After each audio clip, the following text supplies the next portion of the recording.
Merci Madame la Présidente, Monsieur le Directeur Général, merci pour vos propos introductifs. Moi, je suis très heureux qu'on puisse vous rencontrer, vous auditionner, parce que c'est un très beau groupe, Fnac Darty.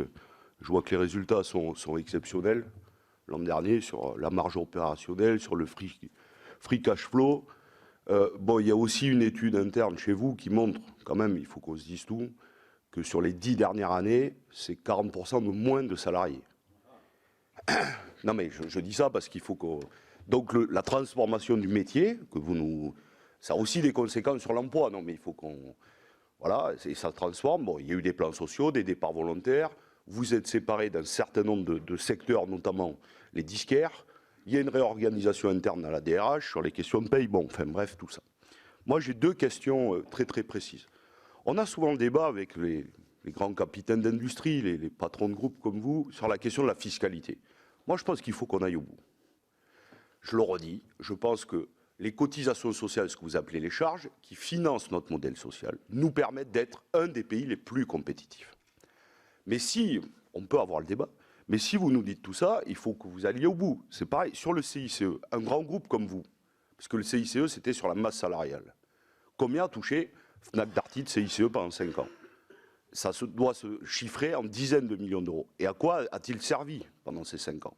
Est-ce que sur l'investissement, tout ça, c'est intéressant qu'on aille au bout de ce débat. Puis la deuxième chose, le deuxième débat, très, très rapide, je sais que vous tenez à votre réseau de magasins.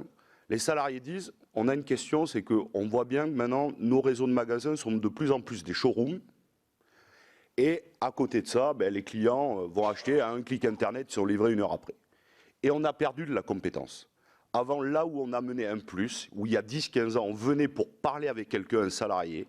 Aujourd'hui, ben, on est multifonction, on a une tablette, on vend plus d'assurance que de conseils sur les livres, par exemple. D'ailleurs, vous avez été épinglé par 60 millions de consommateurs sur cette question d'assurance gratuite qui ne l'était pas toujours, presque 26 € par mois. Donc là, il y a une question, c'est qu'il y a une perte de compétences. Donc moi, la question, elle est précise.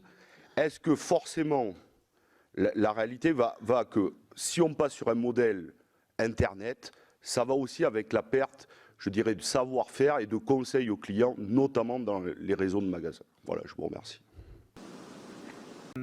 Oui, vous l'avez dit, monsieur le sénateur, les groupes y a affiché des bons résultats, qui ont été quand même très perturbés par l'activité en France ces 2 dernières années. En fait, oui, 70 millions de chiffre d'affaires, 35 millions d'euros, 45 millions d'euros en 2018. Bon, on a eu quand même beaucoup de magasins fermés, beaucoup de jours. Bon, c'est un constat qui est complètement objectif et malheureux pour nous et pour nos équipes. Et donc la marge de l'année, ça a été maintenu grâce à l'intégration des activités nature et découverte. Autres cas, ils auraient été pas possibles. Les groupes, ils comptent aujourd'hui 26 000 collaborateurs. Dans l'essentiel, il y a des postes qui ont été transformés. Il y a des activités qui aujourd'hui sont moins importantes, qui étaient dans les passés. Quand j'ai rentré dans les groupes, les premiers secteurs d'activité, c'était les disques. Je dis qu'aujourd'hui, la FNAC, elle est presque les seuls acteurs au monde qui gardent des rayons de disques. Si vous baladez dans d'autres pays, je pense que c'est presque une rareté à avoir encore des espaces comme nous gardons encore aujourd'hui.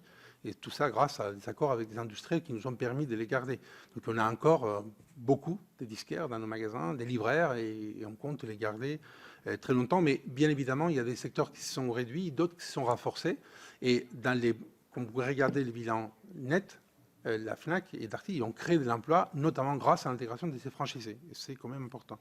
Donc, tous ces phénomènes d'allègement des charges sociales, etc., ça a permis à un groupe comme les nôtres de continuer à investir avec des moyens qu'on n'aurait pas eu l'opportunité de les faire. Les groupes, l'année dernière, ont investi plus de 140 millions d'euros, dont dans l'essentiel, dans la transformation de ces points de vente, de ces outils digitaux, de l'ouverture des espaces logistiques, etc. etc. Donc, malheureusement, aujourd'hui, même des acteurs des petites tailles ou des moyennes tailles comme la nôtre ne sont pas obligés à faire des efforts très significatifs pour rester dans la course de l'innovation que les clients nous demandent face à des acteurs qui sont capables d'investir des milliards dans les mêmes territoires et sur les mêmes produits. Donc il n'y a pas de choix. Si vous n'investissez pas, vous restez obsolète et par conséquent, vous disparaissez. Nous, les magasins, dans l'essentiel, les parcs des magasins, il a continué à progresser à l'auteur d'entre 70 et 90 ces dernières 5 ans. des petites tailles, des moyens, parfois des centres-villes, parfois des périphéries urbaines. On essaie d'adapter les modèles parce qu'aujourd'hui, les clients, ils cherchent de la proximité, ils cherchent du service, ils cherchent de la convenience.